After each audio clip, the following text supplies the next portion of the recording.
రోమీయులకు రాసిన పత్రిక 12వ అధ్యాయము మొదటి నుంచి చదువుకుందాం. కాబట్టి సహోదరులారా, పరిశుద్ధమును దేవునికి అనుకూలము అయిన సజీవ యాగముగా మీ శరీరములను ఆయనకు సమర్పించుకొనుడి అని దేవుని వాత్సల్యమును బట్టి మిమ్మను బతిమాలుకొనుచున్నాను. ఇట్టి సేవ మీకు యుక్తమైనది. ఇట్టి సేవ యుక్తమైనది అంటే ఇట్టి సేవ యుక్తమైనది అంటే ఏంటి? ఇలాగ దేవుణ్ణి సేవించడమే కరెక్ట్ అయిన పద్ధతి. దేవుని సేవించడానికే కదా మనం అందరం వచ్చాం. దేవుణ్ణి సేవించడం అంటే ఇప్పుడు మనందరం దేవుణ్ణి సేవిస్తున్నాం. సేవ అంటే పాస్టర్ గారు చేసేదే సేవ అని కాదు. సేవ అంటే ఆయన సేవించడం. ఎవరు? మనందరం సేవిస్తున్నాం కదా, దేవుని సేవిస్తున్నాం. మనం ఎలా సేవిస్తున్నాం? మన ఆలోచనలతో కాదు, మన ఆలోచనలతో కాకుండా ఆయన ఆలోచన ఏంటి, ఆయన్ని ఎలా సేవించాలని ఆయన కోరుకుంటున్నాడు, అలా సేవిస్తే ఆయనకు సంతోషం. అంతే కదా, అలా సేవిస్తే ఆయనకు సంతోషం. కనుక ఇప్పుడు ఆయన చెప్తున్నాడు, నన్ను ఎలా సేవిస్తే నాకు సంతోషమో, కరెక్ట్గా ఎలా సేవించాలో దేవుడు తెలియజేస్తున్నాడు. ఇక్కడ ఏమని చెప్తున్నాడు? పరిశుద్ధమును దేవునికి అనుకూలము అయిన సజీవ యాగముగా మీ శరీరములను ఆయనకు సమర్పించుకొనుడి. ఇట్టి సేవ యుక్తమైనది, సరైనది, కరెక్ట్ అయింది. కనుక ఏం చేయాలంటే ఇప్పుడు మనం పరిశుద్ధంగా దేవునికి అనుకూలమైన సజీవ యాగముగా సమర్పించుకోవాలి. దేన్ని సమర్పించుకోవాలి? శరీరమును. చాలాసార్లు ఏమనుకుంటాం మనం, దేవుడికి కావాల్సిన ఆత్మ కదా, హృదయం కదా, శరీరం ఏముంది అని కదా. హృదయం ఏం కావాలి దేవుడికి? శరీరమా హృదయమా? హృదయము. మరి ఆయన ఇక్కడ ఏం అడుగుతున్నాడు? శరీరాన్ని సమర్పించమంటున్నాడు.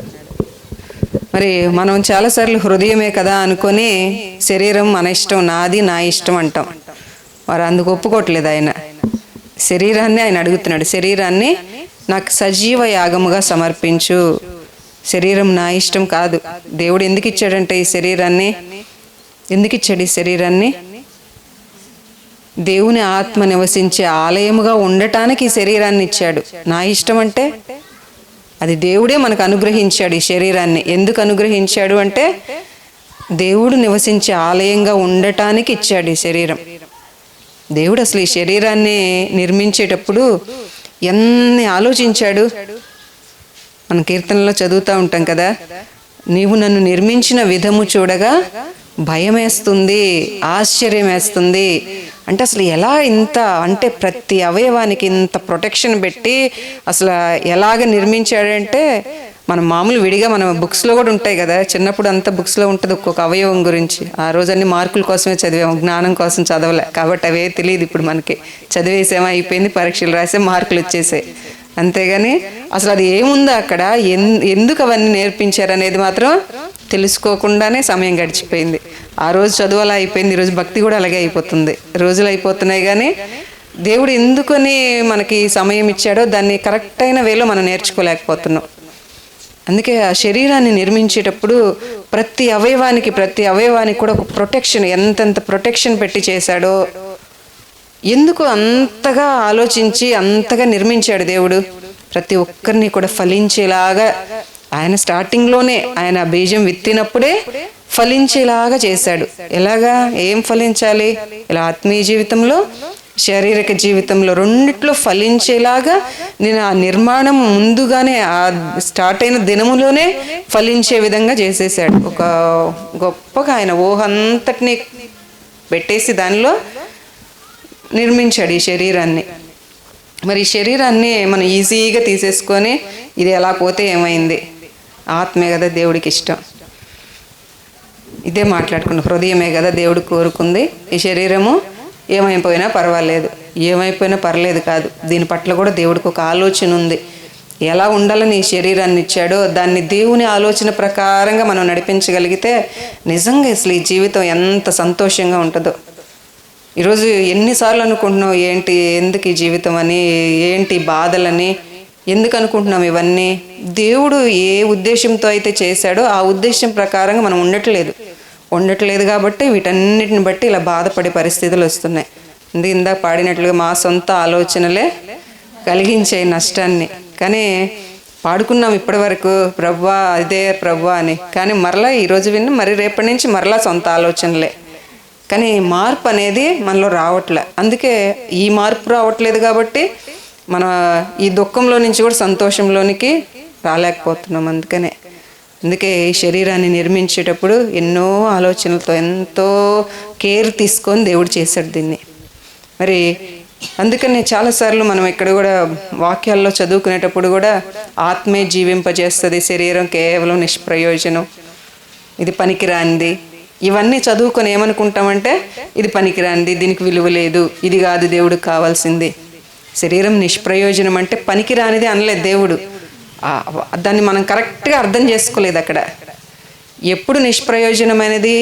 ఆత్మ లేకపోతే శరీరం నిష్ప్రయోజనం, అదొక శవమే అంతే. ఆత్మ లేకపోతే అప్పుడు నిష్ప్రయోజనం. ఆత్మ ఉన్నప్పుడు దీనికి ఎంత విలువ ఉందో ఈ శరీరానికి. కనుక ఈ ఆత్మ ఉన్నంతకాలం ఈ శరీరం చాలా విలువైనది. కాబట్టి దీన్ని కూడా మనం ఎలా ఉపయోగించాలో అలా ఉపయోగించాలి. దాన్ని ఎలా కరెక్ట్ అయిన వేలో ఉపయోగిస్తే ఈ శరీరం ఏం చేస్తుందంటే మనల్ని పరలోకానికి తీసుకుని వెళ్ళే ఒక సాధనంగా ఉపయోగపడుతుంది ఈ శరీరం. లేదు దాన్ని కరెక్ట్ అయిన వేలో మనం యూజ్ చేయలేదు, నరకానికి తీసుకెళ్లే సాధనంగా ఉంటుంది. దేనికైనా ఇదే సాధనం. ఆత్మ కాదు ఇక్కడ మెయిన్, శరీరమే. ఇది మనల్ని ఇటు పరలోకానికి తీసుకెళ్లాలన్నా ఇటు నరకానికి తీసుకెళ్లాలన్నా ఎవరి చేతిలో ఉంది? శరీరం చేతిలోనే ఉంది. కాబట్టి దీన్ని జాగ్రత్తగా హ్యాండిల్ చేయాలి. ఎలాగ పడితే అలా చేస్తే ఎల్లగూడని ప్లేస్కి వెళ్ళిపోతాం, దేవుడు కోరుకోని ప్లేస్కి వెళ్ళిపోతాం. దేవుడు మనల్ని నిర్మించిన ఆ ఉద్దేశం అంతా వ్యర్థమైపోతుంది. అందుకే మరి ఏం చెప్తున్నాడు దేవుడు?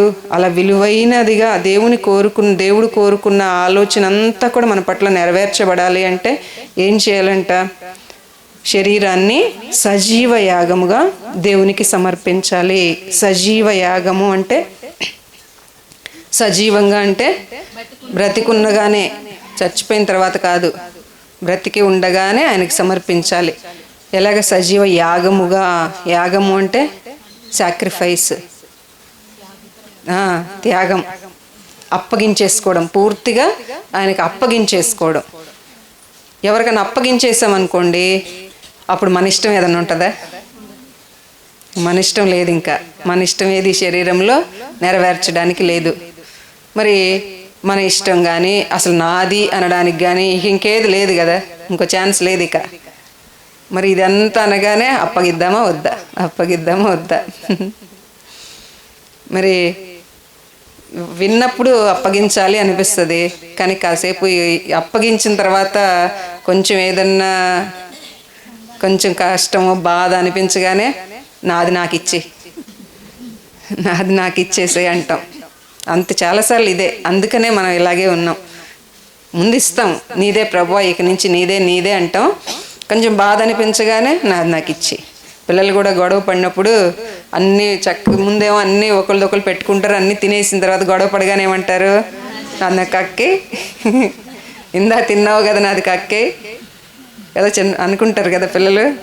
మనం కూడా చిన్నప్పుడు అనుకున్నాం కదా అలాగే దేవుడి దగ్గర కూడా అలాగే చేస్తూ ఉన్నాం. మనం ఇప్పుడు ఏదన్నా ఇప్పుడు చిన్నపిల్లల మాట వినట్లేదు అనుకోండి, పిల్లలు తీసుకెళ్ళి టీచర్కి అప్పచెప్తాం. ఎలాగైనా వాడు చదవాలి, వాడు మంచి ప్రవర్తనలోకి రావాలి అని వాళ్ళకి అప్పగించడం మన ఉద్దేశం ఏంటంటే వాడు మంచిగా మారాలి. అప్పగించిన తర్వాత ఆ టీచర్ కొంచెం దెబ్బలు కొంచెం ఎక్కువ పడినాయి అనుకో, మన కళ్ళ ముందే పడినాయి అనుకో, ఏం చేస్తాం? చాలే, బాధపడడం మాత్రమే కాదు, చాలే మేము చూసుకుంటాంలే, మా పిల్లాన్ని మాకు ఇచ్చే అని తెచ్చేసుకుంటాం కదా. అలాగే చేస్తున్నాం దేవుడి దగ్గర. ఈ శరీరాన్ని కూడా సజీవ యాగంగా దేవునికి అప్పగించాలి అని దేవుడు చెప్తుంటే అప్పగిస్తాం. ప్రభువా నా ఇష్టం వద్దు, ప్రభువా నీ ఇష్టమే, నీ ఇష్ట ప్రకారమే నేను ఇక నుంచి ఉంటాను అని చెప్తా ఉన్నాం. చెప్పిన తర్వాత ఆయన చెప్పిన మాటలు కొన్ని కష్టంగా అనిపించినప్పుడు, చేయమన్న పనులు, వద్దన్న పనులు, వీటన్నిటి మధ్యలో ఏమంటున్నామంటే నా ఇష్టం వద్దా, ఇంకా అన్నీ నీ ఇష్టాలేనా కదా, ఇదే అంటాం. అందుకే సజీవ యాగంగా సమర్పించలేకపోతున్నాం. సజీవ యాగంగా బ్రతికి ఉండగానే ఆయనకి అప్పగించేసుకోవడం, పూర్తిగా ఆయనకి ఆయన ఇష్టానికి అప్పగించేసుకోవడం, అది సజీవ యాగం అంటే. మరి అందుకనే మనకి ఇదే రోమపత్రికలో 6వ అధ్యాయం 13వ వచనంలో కూడా మీ అవయవాలను దుర్నీతి సాధనాలుగా పాపానికి అప్పగించొద్దు అంటాడు. దుర్నీతి సాధనాలుగా పాపానికి అప్పగించొద్దు, నీతి సాధనాలుగా దేవునికి అప్పగించండి. ఇక్కడ పాపానికి అప్పగించాలా దేవునికి అప్పగించాలా మన ఇష్టమే, రెండు మన ముందే పెట్టాడు దేవుడు. పాపానికి అప్పగిస్తావా దేవునికి అప్పగిస్తావా నీ ఇష్టమే, కానీ దేనికొక దానికి అప్పగించాలి. దేనికొక దానికి మాత్రం అప్పగించేసుకోవాలి మనం. ఇటు పాపానిక ఇటు దేవునిక. పాపానికి అప్పగిస్తే నరకానికి తీసుకుని వెళ్తుంది ఈ శరీరము, దేవునికి అప్పగిస్తే నిత్య జీవానికి తీసుకుని వెళ్తుంది. కనుక దేనికి అప్పగించుకుంటావు అని దేవుడు అడుగుతూ ఉన్నాడు. ఆయన సలహా కూడా చెప్తున్నాడు మరలా, దేనికి అప్పగించుకుంటావు నీ ఇష్టం అని చెప్పాడు, మన ముందే ఉంచాడు. కానీ నాదొక చిన్న సలహా, దేవునికి అప్పగించుకుంటే బాగుంటుంది అని దేవుడు సలహా ఇస్తున్నాడు మనకి. ఇలా అప్పగించుకుంటే నీకు మేలు జరుగుతుంది అని దేవుడు తెలియజేస్తూ ఉన్నాడు. మరి మనం ఎవరికి అప్పగించుకుంటున్నాం? ఇటు దేనికి సాధనంగా ఈ శరీరాన్ని ఉపయోగిస్తున్నాం? పరలోకానికి తీసుకెళ్లే సాధనంగానా లేదా నరకానికి తీసుకెళ్లే సాధనంగా దేనిగా ఉపయోగిస్తున్నామో మనల్ని మనం చెక్ చేసుకోవడమే. ఇది ఒకళ్ళకొకళ్ళు ఎవరు తీర్పు తీర్చేది కాదు, అసలు తెలియదు కూడా, ఎవరికి తెలియదు. చాలాసార్లు మనం మాట్లాడుకుంటాం ఒకళ్ళ గురించి ఒకళ్ళం, అదేది మనకు తెలిసింది కాదు. కనుక అది ఎవరికి వారుగా చెక్ చేసుకోవడమే. అసలు ఎందుకు ఈ శరీరాన్ని అప్పగించమంటున్నాడు దేవుడు? శరీరాన్నే ఎందుకు కోరుకున్నాడు ఆయన? శరీరాన్ని సజీవ యాగంగా నాకు అప్పగించు అన్నాడు కదా. ఎందుకు అప్పగించమంటున్నాడు ఈ శరీరాన్నే? నివాసం ఉండే స్థలంగానే నిర్మించుకున్నాడు. కానీ ఎందుకు అసలు అప్పగించమన్నాడంటే ఈ శరీరం యొక్క స్వభావం ఏంటి అసలు? నా శరీరంలో మంచిది ఏది నివసించదని నాకు తెలుసు అన్నాడు భక్తుడు. మంచిది ఏది నివసించదంట, అసలు మంచిది ఏది లేదు దీంట్లో. కాబట్టి ఆ మంచిదేది లేదు కాబట్టి దాన్ని నాకిస్తే నేను మంచిగా మారుస్తా. కాబట్టి అది నాకు ఇచ్చి అంటున్నాడు దేవుడు. మంచిదేది దానిలో నివాసం చేయదు. కాబట్టి ఈ శరీరాన్ని సజీవ యాగంగా దేవునికి ఎప్పుడైతే మనం అప్పగిస్తామో అప్పుడు అసలు దీన్ని ఎలా మలచాలో అలా మలుస్తాడు దేవుడు. మనల్ని ఎలా ఉంచాలో అలా ఉంచుతాడు. కనుక ఈ శరీరం అసలు ఏం కోరుకుంటుంది? సుఖాన్ని కోరుకుంటుంది. సుఖంగా ఉండాలి, ఎప్పుడు సుఖాన్నే కోరుతుంది శరీరం. కష్టపడడానికి మాత్రం అస్సలు ఇష్టపడదు, అస్సలు. మరి ఎప్పుడు సుఖంగా ఉండాలని కోరుకుంటుంది. సుఖంగా ఉండాలని ఆశపడిన ఈ శరీరం ఏం చేస్తుందంటే ఆ సుఖాన్ని సంపాదించుకోవడానికి ఏదైనా చేయడానికి రెడీ అయిపోద్ది. అవతలాలకు అది హాని కలిగే పని అయినా సరే ముందు నా సుఖంగా ఉండాలి అంతే. మరి నేను సుఖంగా ఉండాలి అని కోరుకున్న ఈ శరీరము అవతల వాళ్ళకి హాని చేసినా పర్లేదు అనే మనసు కూడా వచ్చేస్తుంది. మరి అలా అనుకునే కదా ఈరోజు ఎన్ని బయట పేపర్లు ఎన్ని న్యూస్లు ఎలా చూస్తూ ఉన్నాం. నా శరీరానికి సుఖం కావాలి, అవతల వాళ్ళు ఏమైపోయినా పర్లేదు, అది నేను ఎలా పొందుకోవాలో అలా పొందుకోవాలి, అది నాకు కావాలంతే. మరి ఆ సుఖాన్ని కోరుతుంది శరీరం. ఇంకా ఏం కోరుతుంది? అదే ఇప్పుడు ఇదేనా అదే ఇంకా గొప్పగా ఉండాలని కోరుకుంటుంది. అందరికన్నా నేను గొప్పగా ఉండాలి, నేను బాగుండాలి అనుకుంటే పర్లేదు, నేనే బాగుండాలనుకుంటేనే తప్పు. కానీ అది కూడా అనుకుంటుంది నేనే బాగుండాలి. ఇప్పుడు పిల్లలు ఎగ్జామ్స్ రాసేటప్పుడు నాకు ఫస్ట్ ర్యాంక్ రావాలి అనుకుంటే పర్లేదు, నాకే ఫస్ట్ ర్యాంక్ రావాలనుకుంటే ఇంకో ఫస్ట్ ర్యాంక్ స్టూడెంట్ ఉంటాడు పక్కన, ఏమనుకుంటారు? వాళ్ళు రాకపోతే బాగుండు, వాడికి క్వశ్చన్ రాకపోతే బాగుండు. మనకి ఏదైనా క్వశ్చన్ తెలిసిందనుకో అప్పుడు వాడికి తెలియకుండా ఉంటే బాగుండు. అంటే మనకి తెలిసిందైతే మంచిదే, అంతవరకు నాకు రావాలనుకునేదైతే మంచిదే. అది అంతటా ఆగదు ఈ శరీరం. నేను బాగుండాలి అనుకునేదాంతో ఆగదు, నేనే బాగుండాలి అనే దానిలోకి వెళ్ళిపోతుంది. అది వెళ్ళిపోతుంది అలాగే. కాబట్టి ఏమవుతుంది? అది మంచిగా, దానివలన మనకి మేలు జరగదు, ఎదుటివారికి మేలు జరగదు, దేవునికి సంతోషం లేదు, ఎవరికి ఆనందం కాదు అది. కానీ ఆ క్షణానికి నా సొంత ఆలోచనలే అవే తీసుకొస్తాయి ఈ నష్టాన్ని అంతటిని. మరి ఇంకేం కోరుకుంటుంది శరీరం? ఎదుటివారు ఎదుగుతూ ఉంటే చూడలేదు. ఇప్పుడు అనుకున్నాం కదా నేనే అని. నేనే అనుకోగానే ఏమొస్తుందంటే మనకన్నా వాళ్ళు ఎక్కువ అవ్వగానే వచ్చేస్తుంది అంతే. ఇప్పుడు నాకే ఫస్ట్ ర్యాంక్ రావాలనుకున్నారు, వాళ్ళకి వచ్చేసింది. రాగానే ఏం చేస్తాం, వాడు చూసి రాశాడు అందుకే వచ్చింది అని ఒకటి. ఇప్పుడు అలాంటివన్నీ వస్తాయి. ఇప్పుడు పిల్లల గురించి అండి, మనలో కూడా పిల్లలే కాదు అది, అంటే పిల్లలప్పటి నుంచి కూడా ఉంది మనలో. పిల్లలకే ఉందని కాదు, ఈ ఎగ్జాంపుల్స్ చెప్పుకోండి మనకు అర్థం అవటానికి ఇవి చెప్పుకున్నాం అంతే. పిల్లలకే కాదు, చిన్నతనం నుండి కూడా మనలో జీర్ణించుకుపోయేది స్వభావం అంతా ఈ శరీరంలో.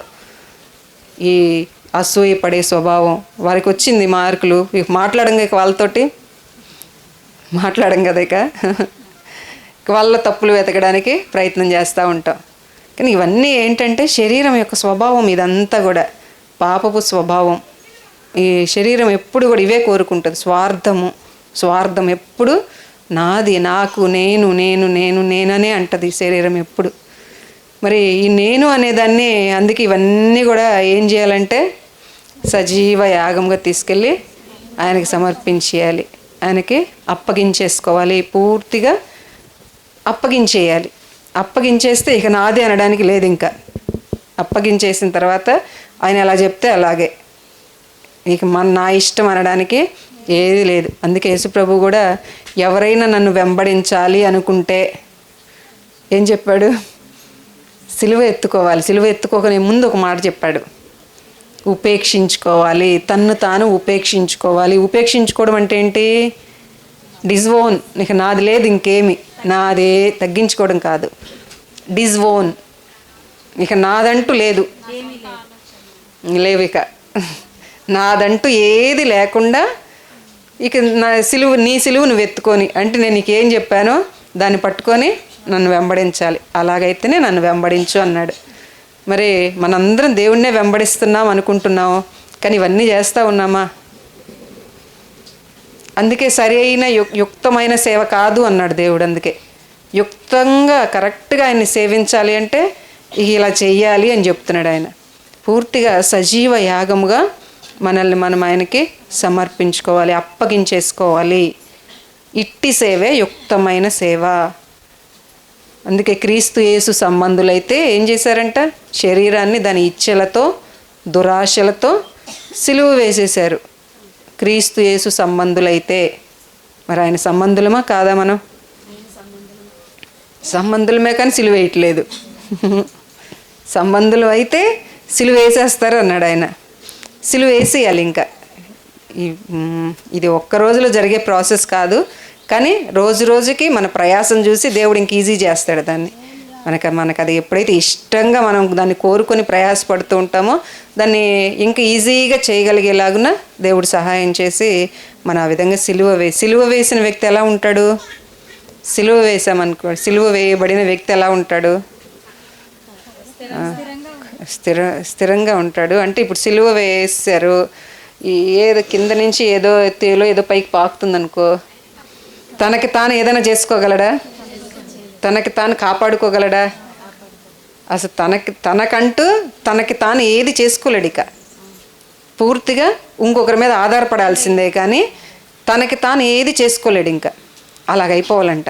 అంటే నేను ఏది నా వల్ల కాదు, నేను ఒక ఆలోచన చేయలేను, ఒక పని చేయలేను, నా వల్ల ఏది కాదు, ఇక నువ్వేది చేస్తే ఇక అదే అనే విధంగా మనం మార్పు చెందాలి.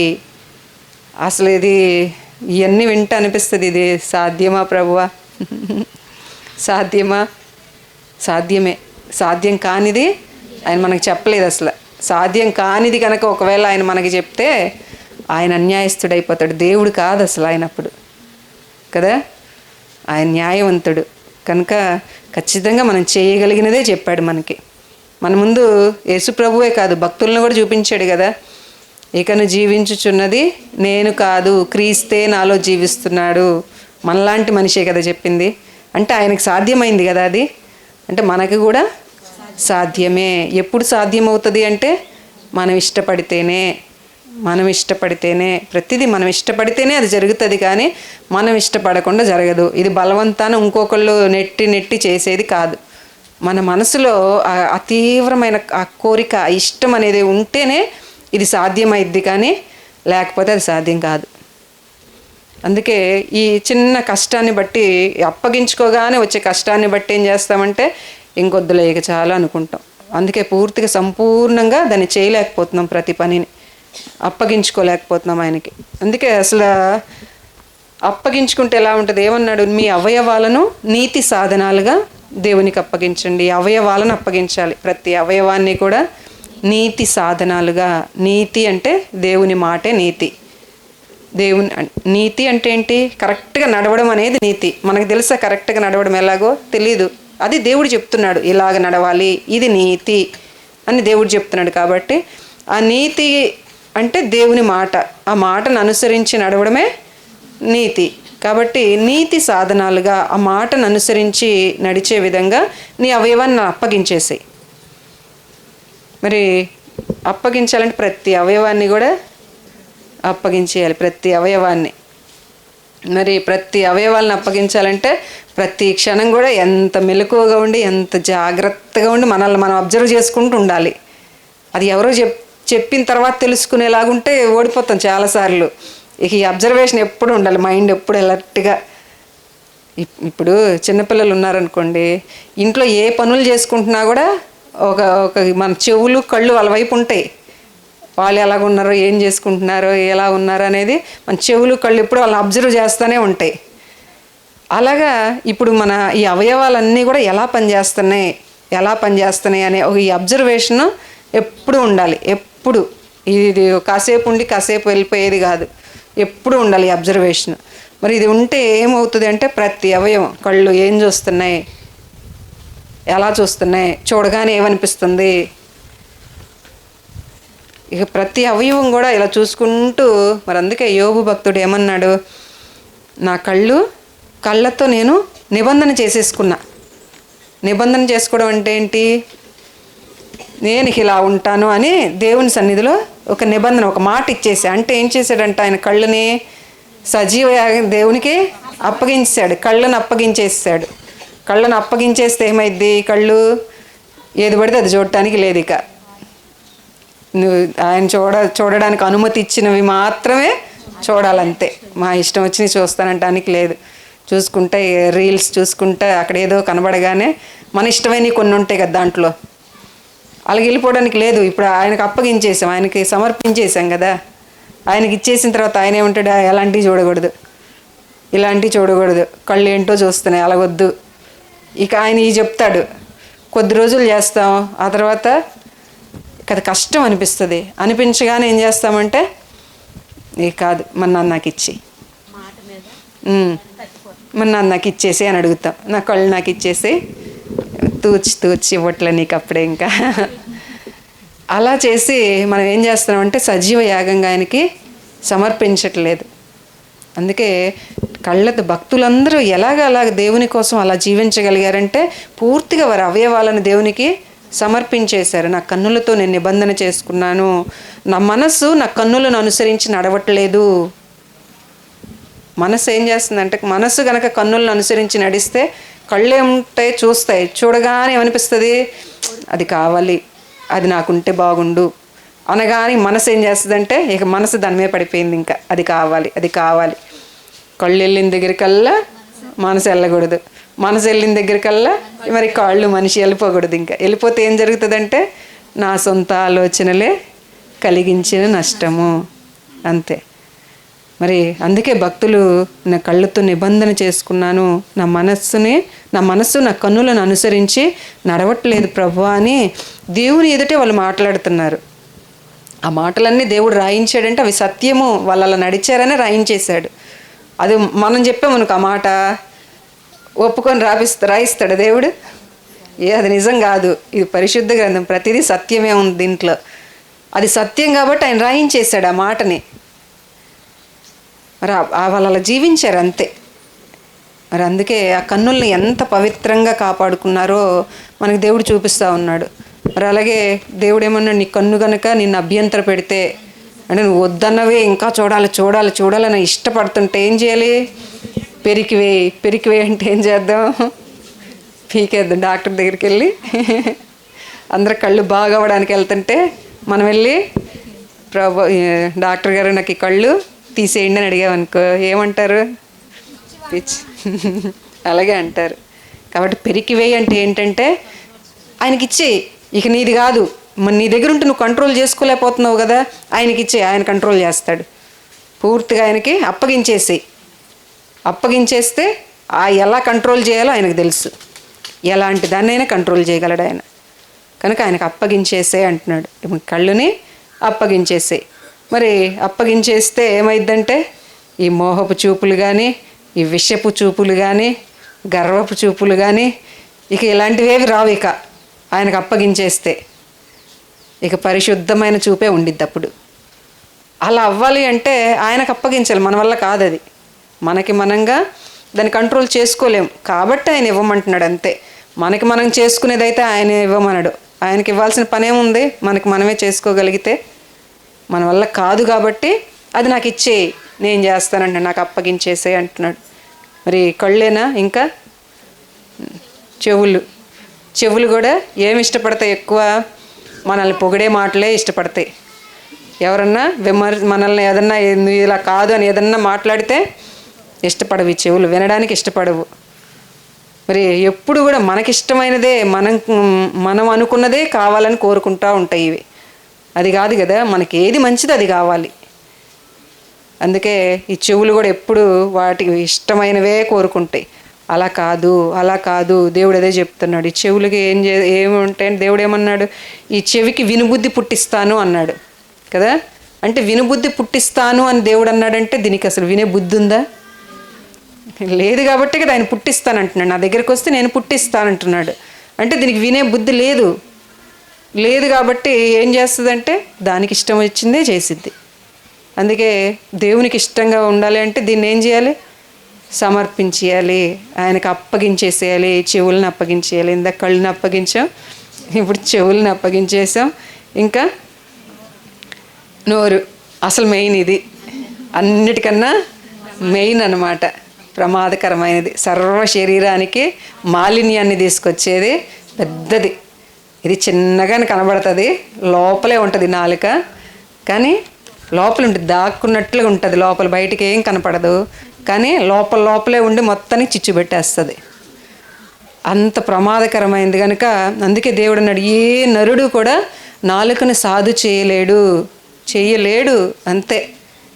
ఇప్పుడు మనిషి ప్రతిదాన్ని స్వాధీనపరుచుకుంటున్నాడు కదా. పులిని ఆడిస్తున్నాడు, సింహాన్ని ఆడిస్తున్నాడు, ఎలుగుబంటిని ఆడిస్తున్నాడు. ఎలా చెప్తే అలా వింటున్నాయి కదా అవన్నీ. ప్రతిదాన్ని సాధు చేసుకొని దాన్ని కంట్రోల్ చేసి తన అనుకున్నట్లుగా దాన్ని ఆడిస్తున్నాడు. మరి నాలుకను ఆడించగలుగుతున్నాడు అనుకున్నట్లుగా. ఇది మాత్రం వశంలోకి రావట్లేదు.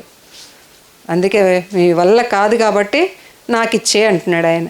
నాకు ఇచ్చేస్తే నేను కంట్రోల్ చేస్తా దాన్ని. ఆయన కంట్రోల్ చేస్తే ఎలా ఉంటుందంటే ఇక మరి మనం ఇక చూసుకునే పని లేదు. బాధ్యత ఆయనకు అప్పగించేస్తే మనకి వెనకాల ఎలా ఉంటుందో ఏంటో అసలు ఆలోచనే అక్కర్లేదు. అంతలా కంట్రోల్ చేస్తాడు ఆయన. ఫాల్ట్ ఎక్కడంటే అప్పగించే విషయంలోనే. మనం పూర్తిగా ఆయనకు అప్పగించుకునే విషయంలోనే అప్పగించుకోలేకపోతున్నాం. కాబట్టి మరి ఎప్పుడు కూడా ఈ మన ఆలోచనలతో నడిచి ఈ బాధనే తెచ్చుకుంటా ఉన్నాం. అందుకే ఎప్పుడైతే నాలుక హానికరమైన మాటలు పలుకుతూ ఉంటుందో అబద్ధికుడు చెవి యొగ్గుతాడంట. ఎవరికి వినబడతాయంట అవి? దుష్టుడు రెడీగా ఉంటాడు, ఎప్పుడు చూస్తూ ఉంటాడు. ఎప్పుడు ఈ నాలుక హానికరమైన మాటలు పలికిద్దో వాడికి ఛాన్స్ ఇంకా. కాబట్టి ఆ ఛాన్స్ కోసమే కదా చూస్తూ ఉన్నాడు. మరి దుష్టుడికి ఛాన్స్ ఇస్తే ఏం చేస్తాడు? చేయాల్సిందంతా చేస్తాడు. ఏం చేయాలో, ఎలా బాధ పెట్టాలో, ఎలా దుఃఖంలోకి తీసుకెళ్లాలో, ఎలా ఏడిపించాలో అన్నీ తెలుసు. అన్నీ చేస్తాడు. ఎన్ని చేయాలంటే అన్ని చేస్తాడు దుష్టుడు. ఎప్పుడు? ఆ ఛాన్స్ మనం ఇస్తే. అందుకే ఆ ఛాన్స్ ఇవ్వద్దు, అది నాకు ఇవ్వు అంటున్నాడు దేవుడు. దాన్ని సజీవ యాగంగా ఈ నాలుకని నాకు సమర్పించేసే, నాకు ఇచ్చేసే. అందుకే జీవం మరణం రెండు దానిలోనే ఉన్నాయి. జీవంలోనికి తీసుకెళ్లాలన్నా ఇటు మరణంలోనికి తీసుకెళ్లాలన్నా అంత నాలుక వశంలో ఉంది. అంత శక్తి ఉంది దీనికి. ఇది అగ్నియే. చిన్న నిప్పు ఎంత పెద్ద అడవినైనా ఎలా కాల్చి వేసిద్దో ఈ చిన్న నాలుక ఏం చేసిద్దంటే ఈ శరీరాన్ని మొత్తాన్ని తీసుకుని వెళ్ళి అగ్నిలో పడవేసే అంత శక్తి గలది ఇది. అంత శక్తి గల దాన్ని మనం కంట్రోల్ చేయగలమా? చేయలేం కాబట్టి ఆయనకి అప్పగించేసేయాలి. ప్రభువా నువ్వు చూడు, ప్రభు నా వల్ల కావట్లేదు కాబట్టి ఇది నీకు ఇచ్చేస్తున్నా అంతే.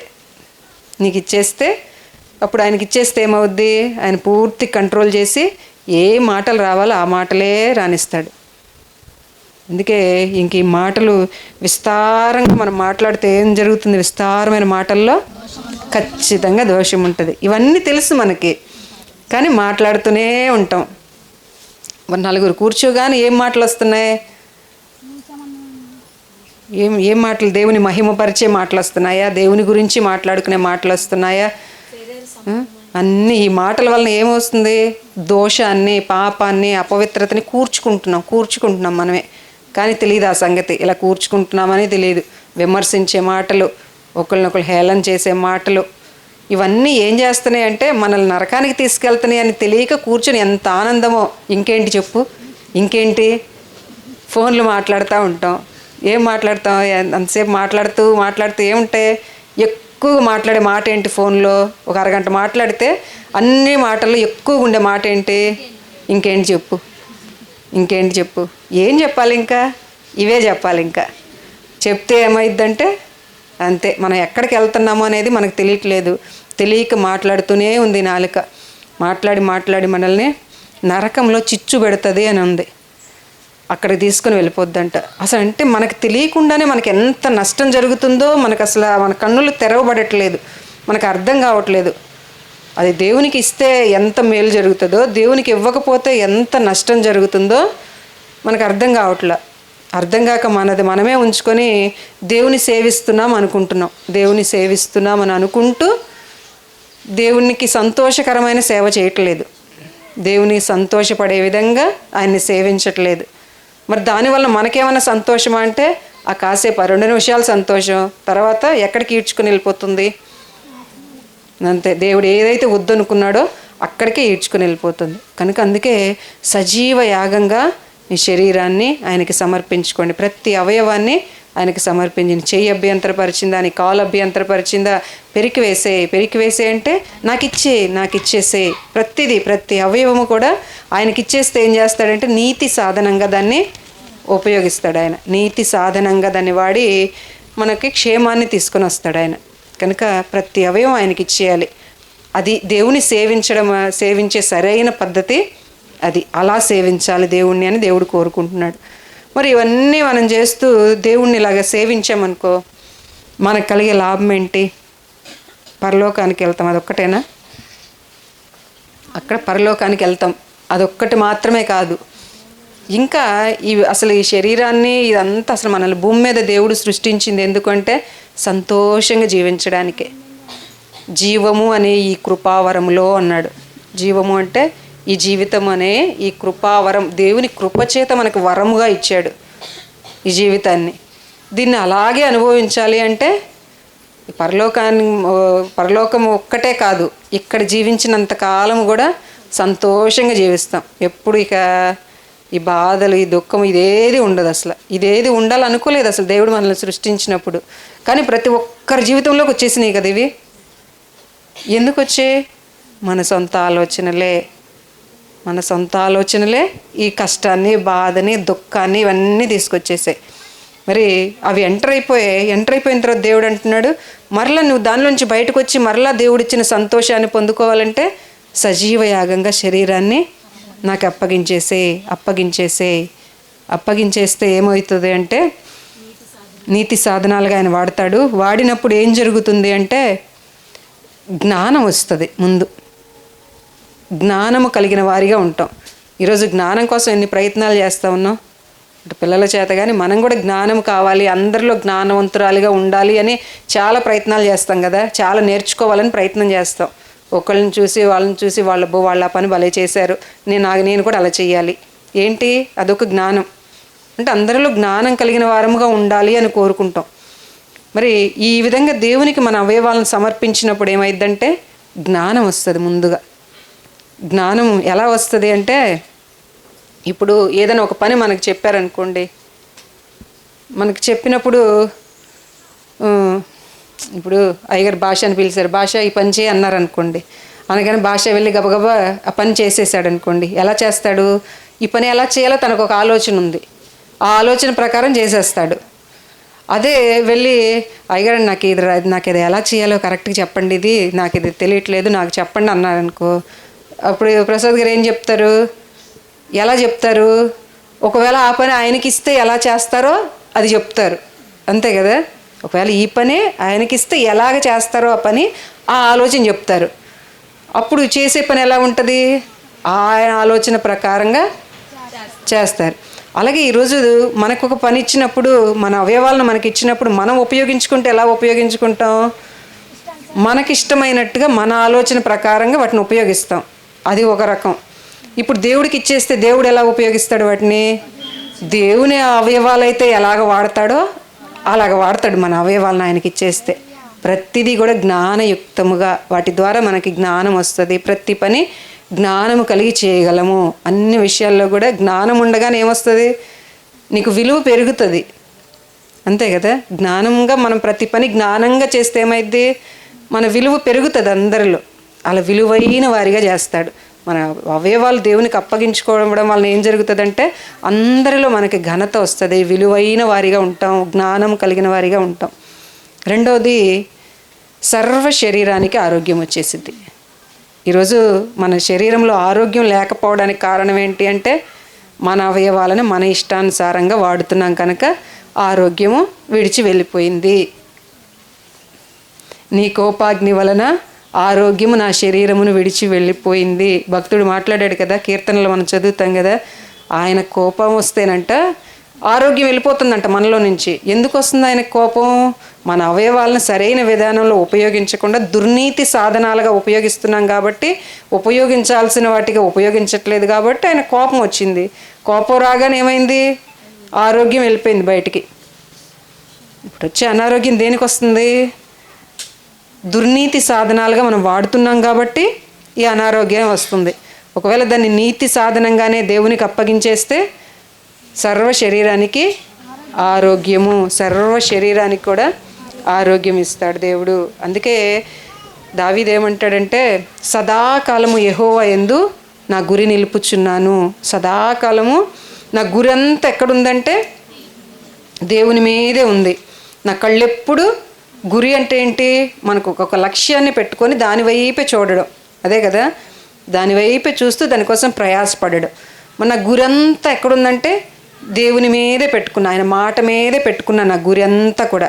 అంటే ఆయన మాట వైపే చూస్తున్నా, నా కళ్ళు అటే చూస్తున్నాయి. ఎప్పుడైతే అటే చూసి ఆ మాట ప్రకారంగా నేను నడుస్తూ ఉన్నానో నా హృదయం ఆనందిస్తుంది. హృదయంలోనికి ఆనందం వచ్చేసిందంట. చాలాసార్లు హృదయం విచారంతో ఉంటుంది మనకి కదా.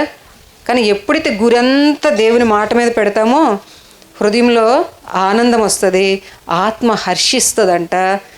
ఇది ఆనందిస్తుంది, ఆత్మేమో హర్షిస్తుంది. ఈ రెండింటితో పాటు శరీరము సురక్షితంగా ఆరోగ్యంగా ఉంటుందంట. ఎన్ని చెప్పాడో చూడండి దేవుడు. అంటే మనస్సు ఆనందంగా ఉంది, ఆత్మ, శరీరము అన్నీ ఆనందిస్తున్నాయి. ఎప్పుడు అంటే మన గురంతా దేవుని మాట మీదే పెట్టి ఆయన మాట ప్రకారంగా నడిస్తే, మన ప్రతి అవయవాన్ని ఆయనకు అప్పగించేసి ఆయన చెప్పినట్లుగా నడిస్తే సర్వ శరీరానికి కూడా ఆరోగ్యం, ఇది సురక్షితంగా ఉంటుందంట, క్షేమంగా. ఆరోగ్యంతో పాటు క్షేమము కూడా. ఆరోగ్యం ఒక్కటే ఉందంటే క్షేమం అని కాదు కదా, ఆరోగ్యం ఒకటి, క్షేమం వేరు మరలా. అంటే దీనికి ఏ హాని రాదు. ఆరోగ్యమే కాదు, ఇక బయట నుంచి కానీ లోపల నుంచి కానీ ఏ హాని జరగదు దానికి. ఇక అది ఎంత చెప్పేశాడు, ఒక్క మాటలో ఎన్ని ఉంచేశాడు దేవుడు. అంత అసలు మన ముందే పెట్టినట్టు పెట్టాడు, కానీ దాన్ని తీసుకోవడం మనకు చేత కావట్లేదు. అందుకే ఆరోగ్యం ఎక్కడ ఉంది అంటే అంత ఆయన మాటలోనే ఉంది. ఆయన మాట ఎంతగా మనం తీసుకుంటామో సర్వ శరీరానికి కూడా ఆరోగ్యం. అందుకే సాత్వికమైన మనస్సు శరీరానికి ఏమిస్తుందంట? జీవాన్ని ఇస్తుంది, అంటే ఆరోగ్యాన్ని ఇస్తుంది, ఎప్పుడు సంతోషంగా ఉండేలా చేస్తుంది. ఏ మనసు? సాత్వికమైన మనసు. అంటే సాత్వికం అంటే ఏంటి? ఎవరన్నా ఏమన్నా అన్నా కూడా పోన్లే అంటే అలా అనుకోం కదా మనం. అలా అనుకుంటే నీకు ఆరోగ్యమే. అలా అనుకోకపోవడం వల్ల ఇప్పుడు అనారోగ్యం వచ్చేసింది లోపలికి. నన్ను అన్నారు, హృదయంలోకి వచ్చేసింది బాధ. లేకపోతే అది హృదయం హర్షిస్తుంటుంది. ఒకవేళ పోన్లే అనుకుంటే ఇది హర్షిస్తూ ఉంటుంది, హృదయం ఆనందంగా ఉంటుంది, అంత సంతోషంగానే ఉంటుంది. నన్ను అన్నారు అనగానే ఏం చేస్తుంది, లోపల ఆనందం పోయింది. ఇక ఈ లోపల ఈ కోపంతో ఉండేసరికి ఏమైంది, శరీరంలో కూడా బీపీ ఎక్కువైపోయింది, అన్నీ వచ్చాయి, షుగర్లు వచ్చేస్తున్నాయి, బీపీలు వచ్చేస్తున్నాయి. ఇవన్నిటికి కారణాలు ఏంటి? ఈ సాత్వికమైన మనసు లేదు. ఎప్పుడు వస్తుంది ఈ సాత్వికమైన మనసు అంటే, ఆయనకు అప్పగిస్తేనే, మన వల్ల కాదు, ఆయనకి ప్రతి అవయవాన్ని ఆయనకు అప్పగిస్తే అప్పుడు సాత్వికమైన మనసు ఏంటో ఆయన నేర్పిస్తాడు. ఆ నేర్పిస్తే ఎప్పుడు కూడా ఆనందమే, మనసులో ఆనందం, హృదయంలో ఆనందం, ఆరోగ్యం, క్షేమం, అసలు ఎన్ని ఉన్నాయో అసలు ఇవన్నీ వచ్చేస్తాయి. అందుకే మరి అసలు ఎన్ని మాటలు ఉన్నాయి ఇలాగా ఆరోగ్యం పోవడానికి కారణాలు ఎన్నని. యెషయా గ్రంథంలో కూడా మనం చదువుతాం కదా, నా మూర్ఖత వలన నా గాయాలు అయ్యి, ఈ గాయాలు స్రవిస్తూ దుర్వాసన వస్తున్నాయి, స్రవిస్తున్నాయి. ఇవన్నీ ఎందుకు వస్తున్నాయి? మూర్ఖత్వంతో నేను చేసిన పనుల వలన, నేను చేసిన తిరుగుబాటు వలనే నేను కొట్టబడుతున్నాను. నడినెత్తిన వ్యాధి కలిగి ఉంది. నడినెత్తిన వ్యాధి ఉందంటే గుండె బలహీనమైపోయిందంట.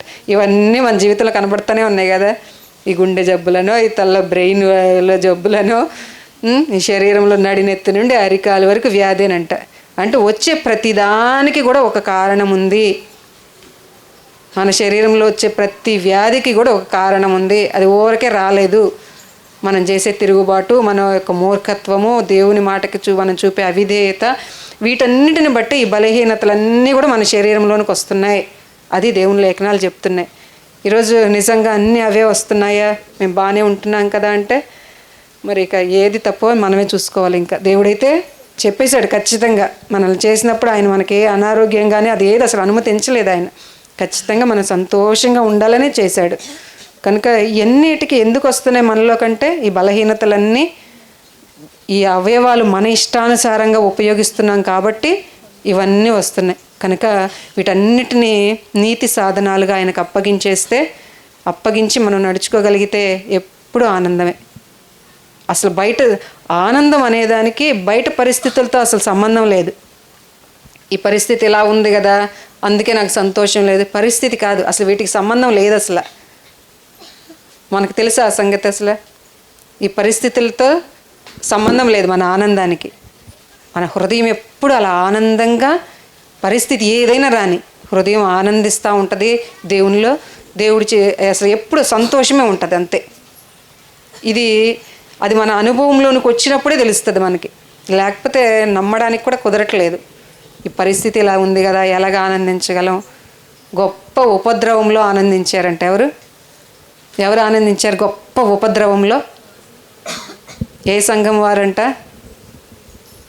గుర్తు రాలేదు ఎవరికి.